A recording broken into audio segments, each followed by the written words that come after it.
Hello and welcome. सर्वांचं स्वागत आहे आपल्या कॉम्प्लेक्स नंबरच्या DYQ सिरीजमध्ये. आज आपल्याकडे छोटासा बट इंटरेस्टिंग क्वेश्चन आहे. क्वेश्चनमध्ये काय दिलं आहे की एक complex number W = C + ID आणि त्याचा आर्ग्युमेंट दिला आहे -5 to π पर्यंत, स्टँडर्ड प्रोसेस.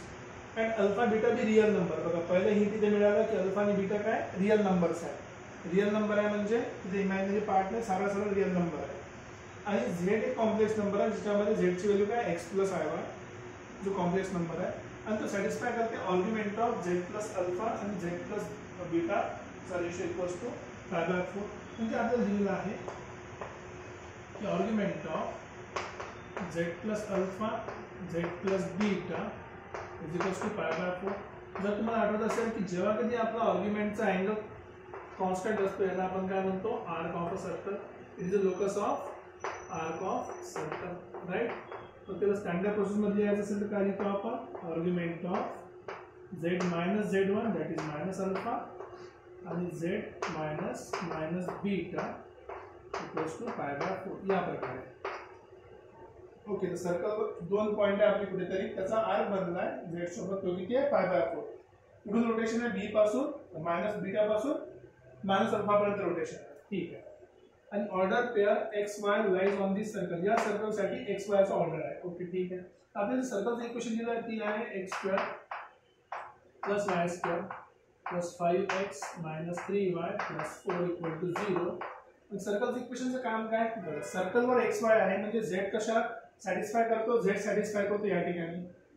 ह्या ठिकाणी जर z सॅटिस्फाय करत असेल त्याचा अर्थ याच पॉइंटवर अल्फा पण आणि बीटा पण असेल. म्हणजे म्हणण्याचा उद्देश की समजा हा माझा सर्कल आहे, ठीक आहे, हा सर्कल आहे. या सर्कलवर एक झेड आहे कुठेतरी, राइट, झेड आहे. कारण की झेडचे XY कोण देत आहे, हे सर्कलचं इक्वेशन देत आहे. आणि या सर्कलवर दोन असे पॉइंट आहेत. दोन पॉइंटनी काय केलं आहे, एक अँगल तयार बनवला आहे. तो किती अँगल अल्फा बीटाने, समजा इथे अल्फा आहे इथे बीटा आहे, याने किती अँगल बनवला आहे π/4. नाइस, इझी क्वेश्चन आहे. पण इथे इंपॉर्टंट पॉइंट आहे की अल्फा आणि बीटा काय रियल नंबर्स आहेत. देयरफॉर दिस बिकम्स रियल ॲक्सिस. आणि हे जर रियल ॲक्सिस असेल याचा अर्थ काय होते, y = 0 होते. y = 0 तुम्ही या इक्वेशन मध्ये पुट करा, तुम्हाला मिळालं y² + 5x + 4 = 0. याला सिम्प्लिफाय केलं तुम्हाला मिळालं x + 1 × x + 4 = 0 किंवा x = -1 आणि x = -4. So basically x axis ला एक -4 आहे आणि एक -1 आहे. आता इथे अल्फा किंवा बीटाला कशा व्हॅल्यू ठेवायची ते तुम्ही चूज करा. इथे पण बघा आहे -अल्फा -बीटा आहे. एक -बीटा टू -अल्फा म्हणजे या डायरेक्शनने आपण रोटेट केला. पॉझिटिव्ह आहे ना, तर अँटी क्लॉकवाईज पाहिजे क्लॉकवाईज पाहिजे, या क्लॉकवाईज डायरेक्शन. बीटा पासून अल्फाकडे चाललो आहे आपण, अशा पॉझिटिव्ह आहे तर. सो हा झाला -बीटा टू -अल्फा आणि -अल्फाची व्हॅल्यू किती दिली आहे समजा. सो हा समजून -1 आहे आणि हा समजून -4 आहे. ओके, तर बीटा किती होणार, सो देयरफॉर बीटा बिकम्स 4 आणि मायनस इक्वल आहे ना, कॅन्सल होऊन जाईल. याला इक्वल करा, मायनस कॅन्सल, तर अल्फा इक्वल टू काय झालेला आहे 1 झालेला आहे, राईट. ओके, झालं आपलं काम एवढंच. आता गिवन कंडिशन काय बघा, इक्वेशन नुसार अल्फा × बीटा किती होणार, 4 × 1 = 4 आणि बीटा इक्वल टू किती मिळालं आपल्याला 4. संपलं. हेच आपल्याला काढायचं होतं. अल्फा × बीटा = 4 आणि बीटा = 4 झालं. That's it. आणि तुम्हाला सर्कलचं इक्वेशन दिलं आहे तर तुम्हाला काही पण विचारू शकते सर्कलशी रिलेटेड. तुम्हाला विचारू शकते रेडियस विचारू शकते. रेडियस काय असते, √g² + f² - c. तुम्हाला सेंटर विचारू शकते. सेंटर काय असते, -g - f.